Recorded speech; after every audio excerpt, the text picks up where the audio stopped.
อาณาจักรไซเลียวเมืองหลักลำดับที่2เมืองชิวเวอร์จัตุรัสใจกลางเมืองไวแองเกิลลาเคนเจ้านั้นมาอีกแล้วถ้าไม่มีโทษตายนะซันก็ไม่เข็ดหลับเขาทำเรื่องที่พวกเราอยากทำแต่ไม่กล้าทำแต่เองจ๋าพี่หนานมาแล้วจ้า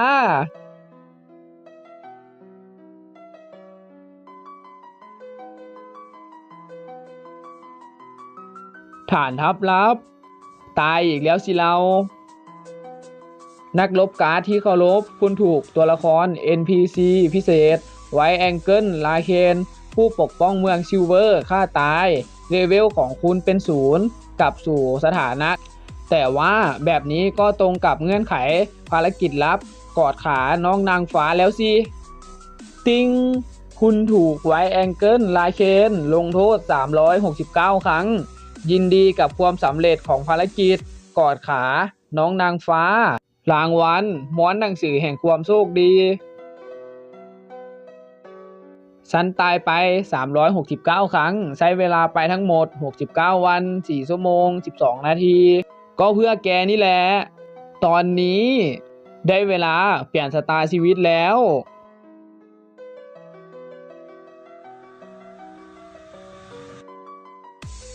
ใช้ม้วนหนังสือแห่งความโชคดีสำเร็จคุณจะได้รับอาชีพลับ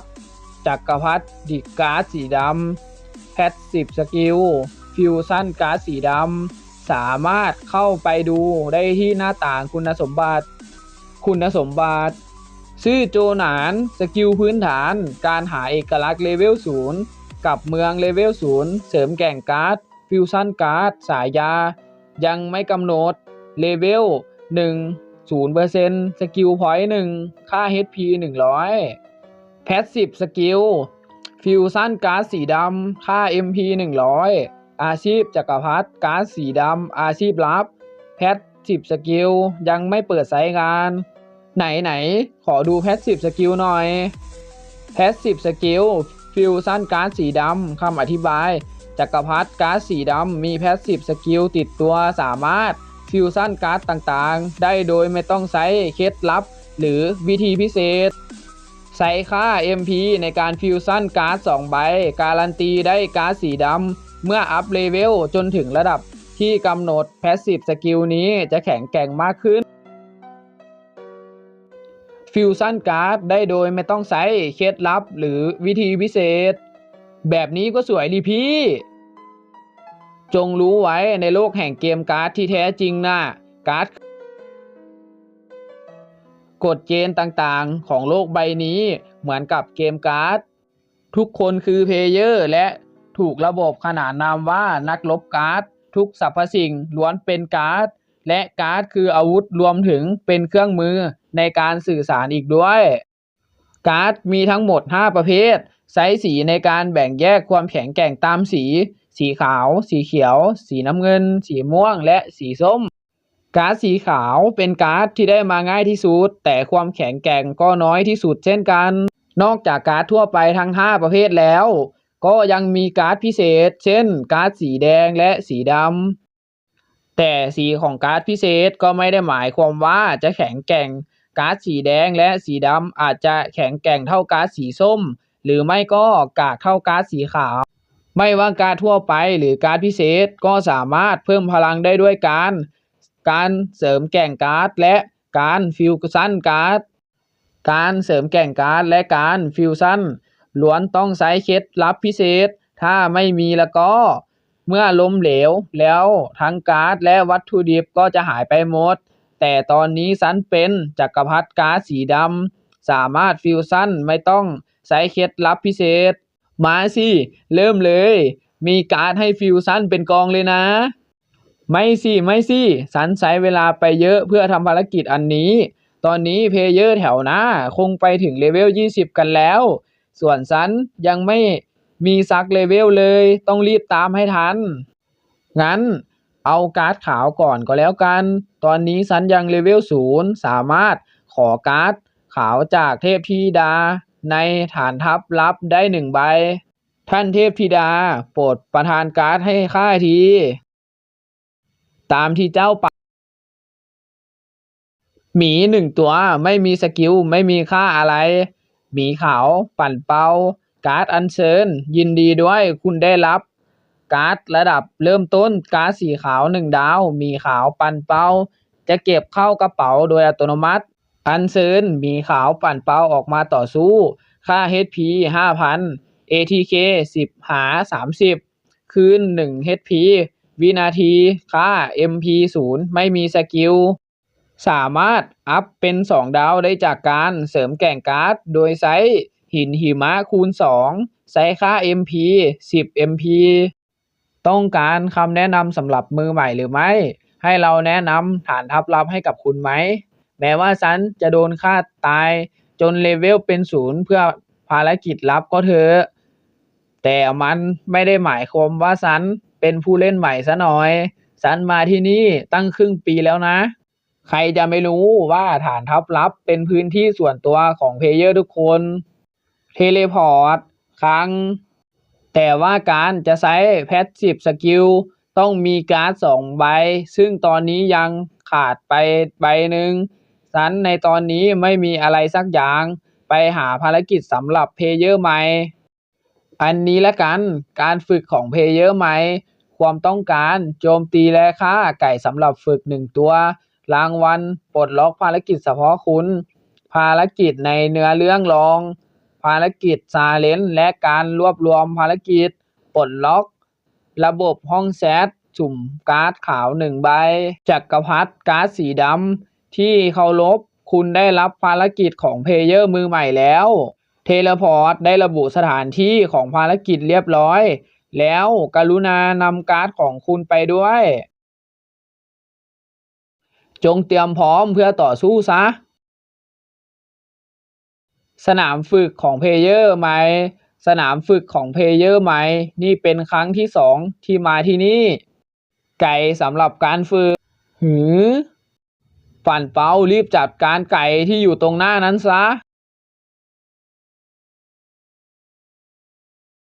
ยินดีด้วยกับการผ่านด่านฝึกเพลเยอร์ใหม่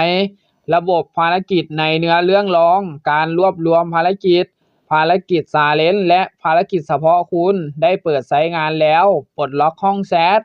ได้รับการ์ดขาว2 ดาวแมวรัตติการดัสกาตอนนี้มีการ์ด2 ใบถึงเวลาฟิวชั่นแล้วการฟิวชั่นการ์ดในครั้งนี้ต้องใช้20 MP ฟิวชั่นหรือไม่ฟิวชั่นได้รับผลจากแพสซีฟสกิลจักรพรรดิการ์ดสีดำการฟิวชั่นครั้งนี้ไม่ต้องใช้เคล็ดลับพิเศษ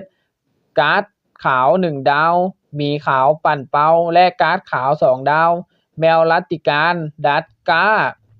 จะฟิวชั่นออกมาเป็นการ์ดดำยินดีด้วยคุณได้รับการ์ดดำ2 ดาวแพนด้าแพนด้า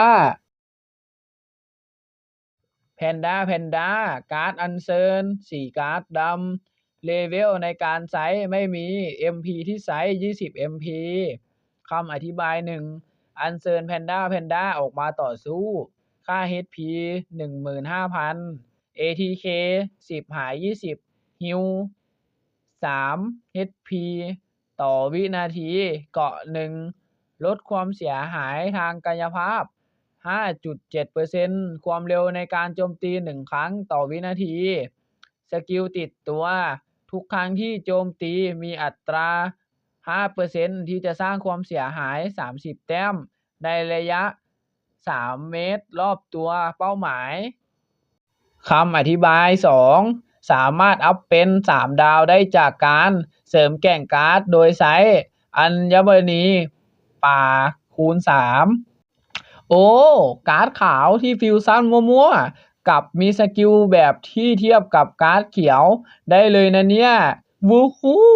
ลุยเลยพวกเพลเยอร์ทั้งหลายจงสั่นกลัวซะเพราะจักรพรรดิการ์ดสีดำของพวกเจ้า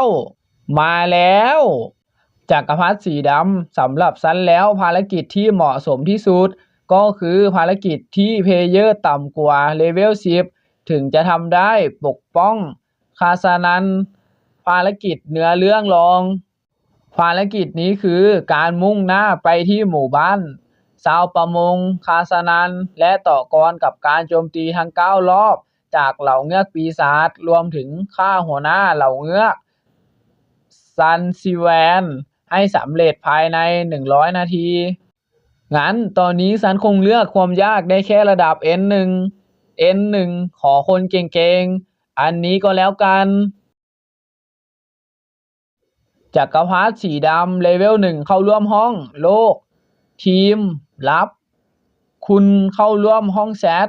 มาใหม่1 คนว่าเดี๋ยวนะเลเวล1หน้าใหม่เลยนี่วะมึงอะเลเวล1แค่นี้ไม่ไหวนะนี่คือเพลเยอร์ใหม่ที่เพิ่งเข้ามาเล่นหรอแบกไม่ไหวหรอกนะฉันไม่ใช่พวกหน้าใหม่เพลเยอร์ที่เคารพคุณถูกหัวหน้าห้องนัดเดียว800 ลี้เตะออกจากห้องแม่งเอ้ยโดนเตะเสร็จเลยสร้างเหอะก็ไม่รู้ว่าจะเรื่องมากขนาดนี้เลือกทีมที่ไม่จุกจิกก็แล้วกันคุณเข้าร่วมห้องแชทคนครบแล้วเตรียมตัวกันเถอะไม่ต้องแบ่งหน้าที่กันเหรอ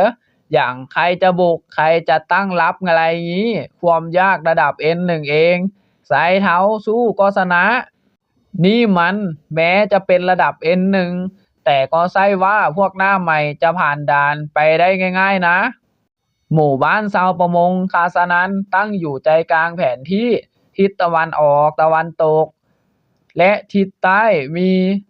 ถนนเส้นใหญ่อยู่สุดปลายถนนจะมีเทเลพอร์ตกำเนิดเหล่ามนุษย์เงือกขึ้นมาโจมตีพวกเราเมื่อมนุษย์เงือกเกิดขึ้นมาใหม่จะบุกโจมตีพร้อมกันทั้ง3 ทางรอบการโจมตีครั้งละ10 นาทีทั้ง9 รอบแต่ละรอบจำนวนมนุษย์เงือกจะเพิ่มมากขึ้นโดยบอสจะเกิดในรอบที่3 6 9รอบที่3จะเกิดบอสที่ชื่อว่านักรบมนุษย์เงือกหลี่เจียเซินส่วนรอบที่6คือนักรบมนุษย์เงือกเหนียนซี่ขานักรบมนุษย์เงือกหลี่เจียเซินนักรบมนุษย์เงือกเหนียนซี่ขาเพลเยอร์เรียกพวกมันว่าพี่ลีกับน้องเนียนรอบที่9คือบอสตัวสุดท้ายหัวหน้ามนุษย์เงือกซันลิแวนใครๆก็เรียกเขาว่าพี่หลามการล้มบอสตัวนี้เป็นตัวตัดสินว่าจะผ่านด่านไปได้หรือไม่ปกป้องคาสนันความยากของภารกิจ N1 จำนวนคนในทีม4 คนจักรพรรดิก๊าซสีดำนายปกป้องถนนทางใต้ได้ไหมมาได้หมดเราไปถนนเส้นนี้นะได้สิฉันเลือกหลี่ปายที่จริงแล้วฉันคือมหาเศรษฐีจะได้มันก็ได้อยู่หรอกแต่ว่าพวกนายจะไม่ขนอิฐกันเหรอเล่นเกมยังอยากจะมาขนอิฐอีกเหรอไอ้น้องนายนี่ตลกดีนะเอ๋ซิปละพวกนี้มือใหม่แบบสุดๆไปเลยแม้จะเป็น N1 แต่ถ้าการ์ดแข็งแกร่งพอก็สามารถผ่านได้แต่ว่าถ้ารับเคสจาก NPC ในเรื่องแล้วซ่อมป้อมปราการกับหอสังเกตการณ์ให้เสร็จแล้วก็จะสบายขึ้นเยอะเลยสร้างแม่งถือว่าฉันมาที่นี่เพื่อแบกก็แล้วกันนายเฝ้าบ้านไว้นะฉันจะไปขนอิฐมาฮึมไม่มีใครมาจริงด้วย NPC คนนี้คือคนให้เคสซ่อมป้อมปราการเพลเยอร์เก่าๆจะเรียกกันว่าเคสขนอิฐเคสนี้คือการหาอิฐรอบๆหมู่บ้านให้ได้200 ก้อนแล้วนำมาขวางถนนทางด้านตะวันออกและตะวันตกมาตีซันสิคาสนันตีไม่โดนใช่ไหมล่ะฮ่าฮ่าฮ่าบุกเลยแบบนี้พวกมนุษย์เงือกก็จะเลือกบุกโจมตีถนนทางทิศใต้แทนป้องกันไว้แบบนี้จะได้สู้ง่ายขึ้นเคสตัดไม้ก็ไม่มีใครมารับแฮะแค่เอาไม้200 แท่งให้สร้างไม้คนนี้เขาก็จะซ่อมหอสังเกตการณ์2 แห่งทางทิศใต้ให้เมื่อหอสังเกตการณ์ซ่อมเสร็จถ้า NPC ที่คอยยิงธนูยังไม่ตายแล้วก็สามารถปีนขึ้นไปบนนั้นได้แบบนี้พลังและขอบเขตการโจมตีก็จะเพิ่มขึ้นอย่างมาก เคส2อันก่อนหน้านี้ไม่มีคนรับ อันนี้ก็คงไม่มีใครรับแน่นอน เมื่อทำเคสรวบรวมของ NPC ตัวนี้เสร็จ หล่อนก็จะสกัดยาออกมา1 ขวด แล้วเอายานั้นไปมอบให้ผู้ใหญ่บ้าน แล้วเขาจะปล่อยวงแหวนฮีลให้ทุกๆ1 วินาที สามารถรักษาและฟื้นฟูพลังกายของเพลเยอร์และสัตว์อัญเชิญทุกตัวที่อยู่ในหมู่บ้านได้ 10% หวังว่า3 คนนั้นจะไม่เล่นกากๆตายก่อนที่ฉันจะซ่อมป้อมปราการเสร็จก็แล้วกัน พลังของมหาสมุทรอันแสนลึกล้ำได้คืบคลานถึงที่นี่แล้ว จุดเทเลพอร์ตมนุษย์เงือกเริ่มทำงาน กลุ่มมนุษย์เงือกรอบแรกจะเข้ามาโจมตี เริ่มระบบแจ้งเตือนข้อมูลปกป้องคาสนันระดับความยาก N1 เหลือเวลาทำภารกิจ99 นาที 59 วิจำนวนผู้บุกรุกที่หลงเหลืออยู่ 15,603 ทับ 15,603 สถิติการฆ่าศัตรูมาได้หมดเท่ากับ0ที่จริงแล้วฉันคือมหาเศรษฐีเท่ากับ0จักรพรรดิก๊าซสีดำเท่ากับ0ฉันเลือกหลี่ปายเท่ากับ0 20 นาทีต่อมาประกาศกลุ่มมนุษย์เงือกรอบที่3จะเข้ามาโจมตีนักรบมนุษย์เงือกหลี่เจี้ยเซินจะเข้าสู่สนามรบกรุณาเตรียมตัวให้พร้อมสถิติการฆ่าศัตรูเพลเยอร์1มาได้หมดเท่ากับ300เพลเยอร์2ซันเลือกหลี่ปายเท่ากับ298เพลเยอร์3ที่จริงแล้วฉันคือมหาเศรษฐีเท่ากับ2เพลเยอร์4จักรพรรดิก๊าซสีดำเท่ากับ0เจ้าจักรพรรดิก๊าซสีดำนี่ไม่ได้เรื่องเลยจริงๆไม่ได้ฆ่าศัตรูเลยสักตัวขอให้บอสไปเกิดตรงมันนักรบมนุษย์เงือกหลี่เจี้ยเซินดวงดีจังเลยเว้ยตูบอสตัวแรกก็เกิดตรงนี้ซะงั้นนักรบมนุษย์เงือกหลี่เจี้ยเซินป้อมปราการยังขาดอิฐอีกตั้ง30 ก้อนนะแพนด้าลุย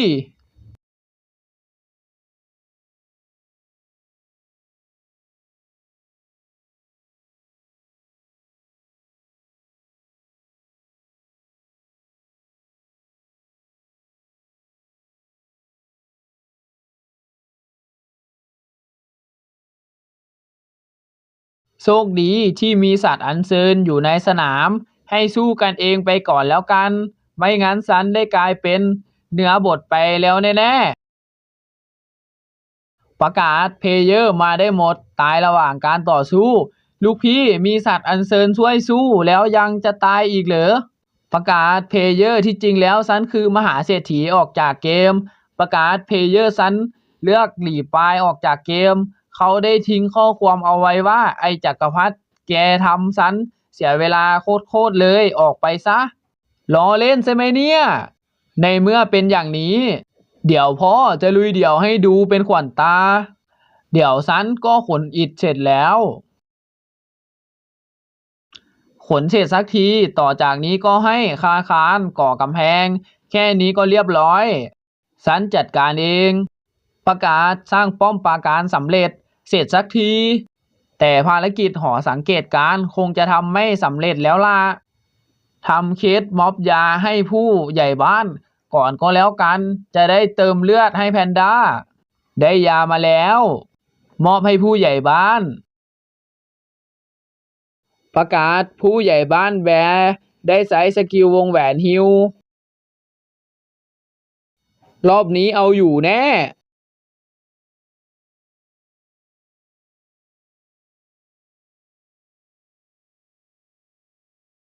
ประกาศด้านหน้ามีการเกิดหัวหน้ามนุษย์เงือกซันลีแวนรอบสุดท้ายแล้วขอแค่ล้มซันลีแวนได้ซันก็จะผ่านด่านพลังการโจมตีห่างกันขนาดนี้โชคดีนะที่เลือดเจ้าแพนด้ามีเยอะแล้วมีผู้ใหญ่บ้านช่วยหิวเลือด